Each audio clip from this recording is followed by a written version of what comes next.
સીતારામ બધાને good morning all. અત્યારે વાગ્યા છે 8 અને રુદ્ર કરે છે નાસ્તો। હા તું બોલાવશી શું કરો તમે બધા? શું કરો? નાસ્તો। તો રુદ્ર ને ત્રણેય નાસ્તો કરે। પરોઠા ને રોટલી વઘારી હતી। નાસ્તો મેં નાખી દીધો, ગાંઠિયા નાખી દીધા એટલે ખિસકોલી આવી ગઈ જો ખાવા।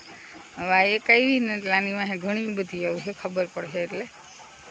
અને ઘણા પંખીડા પણ આવે। મારી ઉપર નાખી દીધો। કાલે 11 હતી ને તો ઘણું બધું ગાયોને લીલું નાખવામાં આવ્યું હતું। લગભગ બધા નાખે એવું જ, કેમ કે કંઈક પણ હોય તો જ પશુ પક્ષીઓને નાખવામાં આવે। એવું જરૂરી નથી કે કંઈક પણ હોય પહેલેથી કંઈક વયું આવે। આ બધું એ છે કે આ હોય ના દાન કરવાથી આ થાય એવું ન હોય। ડેઈલી આપણાથી થાય એટલું કરવાનું।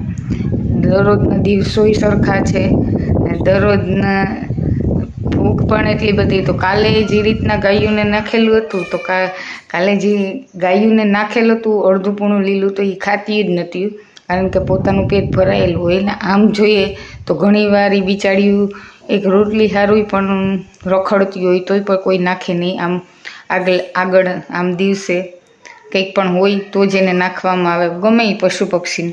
તો એવું હોવું ન જોઈએ। આપણાથી થાય તો ડેઈલીનું કરાય, પણ પેલા ઘરના જો દુઃખી હોય અને પછી તમે બહાર દાન કરો તો એ દાન ક્યારેય વધતું નથી। એટલે પહેલાં ઘરના ને પછી આપણાથી થાય એટલું ન્યા કરાય, કારણ કે જે મૂંગા પ્રાણી અને પશુનું આપણે જે કરીએ ને એનાથી વધારે પુણ્ય કોઈ છે નહીં, કારણ કે એ લોકો બોલી નથી શકતા। એ લોકો આપણે કંઈ કહી નથી શકતા। માણસ તો બોલી નહીં પણ માગી અને ખાઈ લે, પણ એ લોકો તો કંઈ કહી નથી શકતા। તો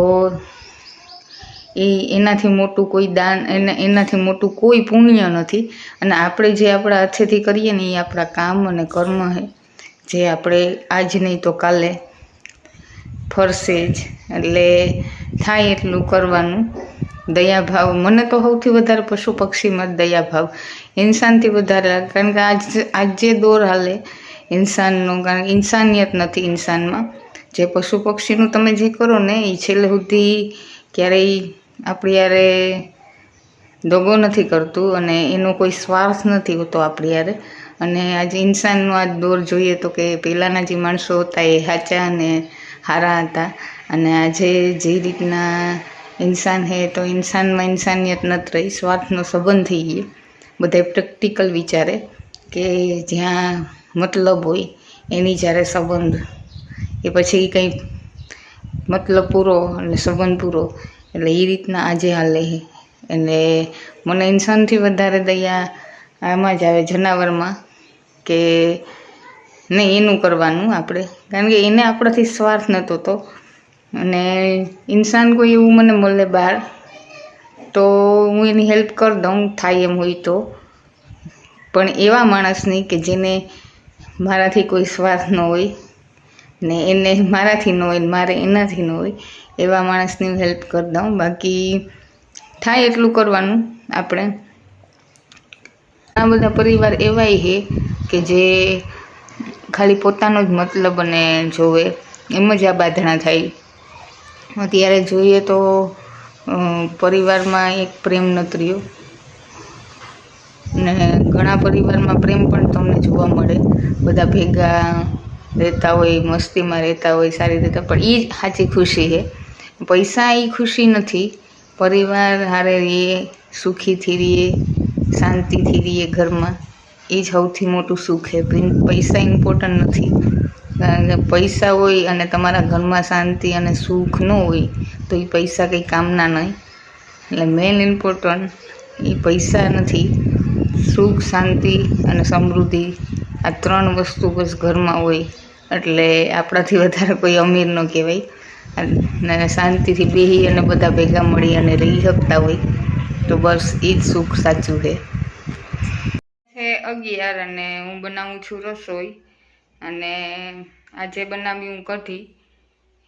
છાશ મસ્ત હે ઘાટી અમારા ઘરની, તો એવા માટે કઢી બનાવી.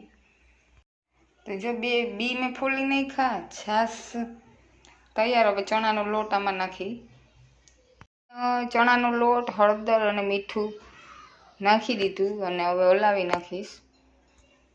થવા મૂકી દીધું અને મરચું ને એક નાનકડું ટમેટું એ સુધારી લીધું. પહેલાં એ વઘારીશ ને લીમડો પહેલાં લીમડો નાખી અને પછી મરચું અને ટમેટા એ વઘારીશ. ભૂકો પણ જો બીનો કરી નાખ્યો અને આમાં પણ મેં ખાલી હળદર ને મીઠું નાખ્યું. હવે લસણવાળી ચટણી આ જ્યારે વઘારીને ત્યારે નાખી એટલે ભેળવાઈ જાય મસ્ત. જો મેં ટમેટા, મરચાં, લીમડો અને લસણવાળી ચટણી એ સાતળી લીધા. લસણવાળી ચટણી મેં આમાં એટલે જ નાખી કે એ તેલમાં મસ્ત ચડી જાય. અને હવે છાશ મેં નાખી દીધી અને હલાવી નાખ્યું. હવે નાખીશ બીનો ભૂકો.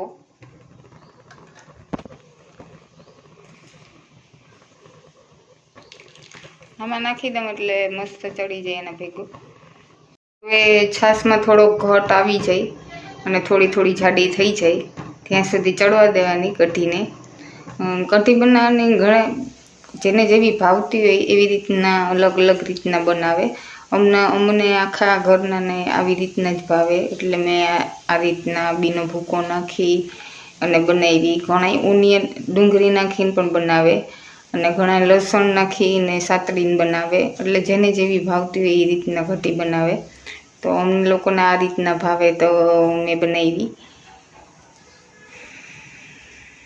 રેડી થઈ ગઈ બની અને મસ્ત દેખાય ઘાટી ઘાટી. જેટલો કટાવવા દીધો અને એક રોટલો પણ ચડી ગયો. એક રોટલો ચડે, એક રોટલો ચડી ગયો. કઢી ભેગા રોટલા જ ખાવાની મજા આવે. તો 4-5 જેટલી મેં રોટલી બનાવી રુદ્ર માટે, કારણ કે રુદ્ર છે ને એ કઢી ન ખાય એટલે શ્રીખંડ ભેગી રુદ્ર ખાય રોટલી. અને કઢી એને ન ભાવે એટલે એના માટે શ્રીખંડ છે એટલે રોટલી મેં બનાવી દીધી.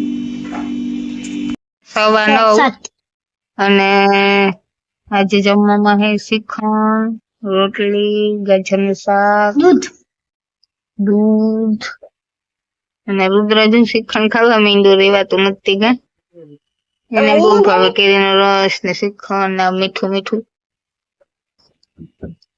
ઉનાળાનું શાક ને એવું બહુ ઓછું ભાવતું નથી એટલે અત્યારે શ્રીખંડ લઈ આવ્યા. રોટલી ઘરે કરી નાખી રુદ્ર માટે.